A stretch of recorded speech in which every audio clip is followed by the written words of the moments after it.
Adesso abbiamo una tavola con gli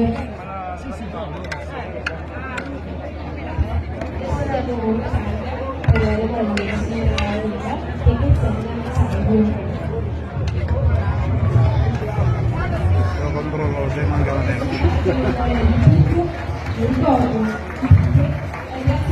Allora, qua ci sono cannoli di ogni tipo. Sì, infatti tutti i tipi sono. Pistacchio, gianduia, ricotta, la classica ricotta e poi quello il bisotto. E lo accompagniamo il cannolo con... Il Gibibbo della cantina Grasso. Allora amici che ci state seguendo, fateci sapere qual è il cannolo preferito. Noi siamo a Messina, al villaggio Cesso. Scrivete nei commenti da dove ci seguite.